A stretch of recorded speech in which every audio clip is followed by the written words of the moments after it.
Have you ever been in a tough spot, desperately needing help, only to get a lecture instead? It's one of the most frustrating feelings in the world, right? Today, we're diving into a classic story that perfectly captures this exact situation. It's an old tale, but its lesson is more relevant today than ever before. Stick around, because by the end of this video, you might just change how you respond to people in crisis. The story is called The Boy Bathing. It's a simple one, but it packs a powerful punch. Imagine a hot summer day. A young boy, full of energy and looking to cool off, decides to take a dip in a nearby river. The water looks inviting, sparkling under the sun. He wades in, splashing around, having the time of his life. At first, the water is shallow, just up to his knees. He feels safe and confident. So he ventures a little further out, and then a little further, chasing a floating leaf or just enjoying the coolness of the deeper water. But then disaster strikes. In an instant, the riverbed drops away. He's out of his depth. The current, which seemed gentle before, now feels strong and menacing, pulling him under. He panics. He thrashes his arms, trying to stay afloat, but he's swallowing water. His joyful shouts turn into desperate cries for help. He's in real danger of drowning. Now picture this. A man is walking along a road that runs beside the river. He hears the boy's frantic cries. He stops, walks over to the riverbank, and spots the struggling child. The boy's heart leaps with hope. Help is here, he thinks. But the man doesn't jump in.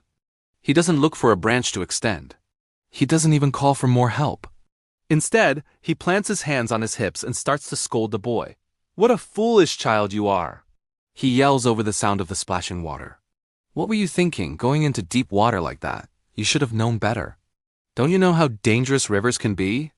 This is what happens when you're careless and reckless." Can you imagine the boy's despair? He's fighting for his life. His energy is fading fast. And the person who could save him is just standing there, giving him a lecture on water safety. Every second the man spends talking is a second the boy slips closer to disaster. Finally, gasping for air, the boy cries out, "Oh, sir, please help me first and scold me afterwards." And that's the story. It ends right there, leaving us to wonder what happened next. But the point has been made, sharp as a needle. In a crisis, what people need is assistance, not advice. They need a hand, not a lecture. This story is so powerful because we've all seen versions of this play out in real life. Maybe not with a drowning boy, but in everyday situations. Think about a friend who just lost their job. They call you devastated and scared, and what's the first thing you say? Do you immediately jump to, "Well, you should have updated your resume sooner," or "I told you that company wasn't stable"? Or do you first say, "I'm so sorry, that's awful. What can I do to help right now?" Or consider a family member who's struggling with a personal problem, maybe a relationship issue or financial stress. They're overwhelmed and emotional.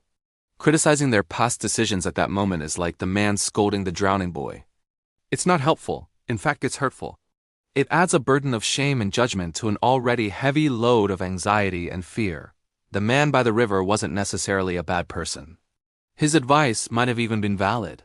Yes, the boy probably was careless, but the man's timing and priorities were completely wrong. His impulse to judge and correct overshadowed his impulse to help.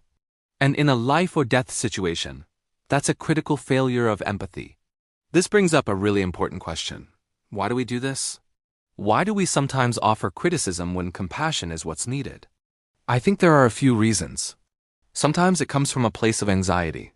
Seeing someone in trouble makes us uncomfortable, and giving advice is a way to feel like we're taking control of a chaotic situation. It's easier to analyze from a distance than to jump into the messy, emotional water with them. Other times it might be about ego. We want to show that we know better, that we would have avoided the mistake. It's a way of saying, "I'm smart, I'm prepared, I wouldn't be in your shoes." It subtly puts us in a superior position. But in that moment, the person in crisis doesn't care about your superiority. They just need a lifeline. The true test of compassion is what you do first. The scolding can wait. The analysis of what went wrong can wait. The "I told you so" can definitely wait forever, preferably. The first, and often only thing that matters, is the immediate, practical help. "Are you okay? What do you need? How can I support you? I'm here for you." These are the life rafts we should be throwing. Let's apply this to the digital world we live in. Social media can often feel like a giant riverbank full of people shouting advice.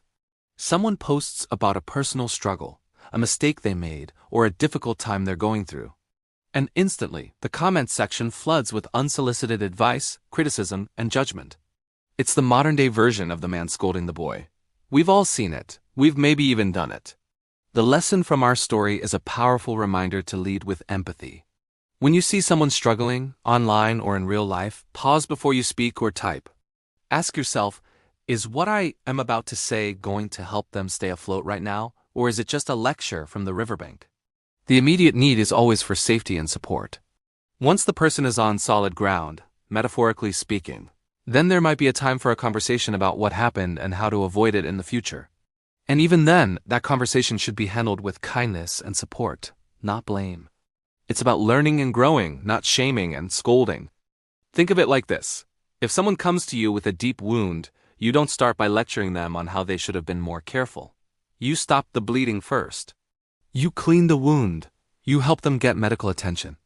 The lecture is useless when someone is in pain. Practical care is everything. Emotional wounds are no different. When someone is hurting, your first job as a friend, a family member, or just a decent human being is to be a first responder. Your job is to provide emotional first aid.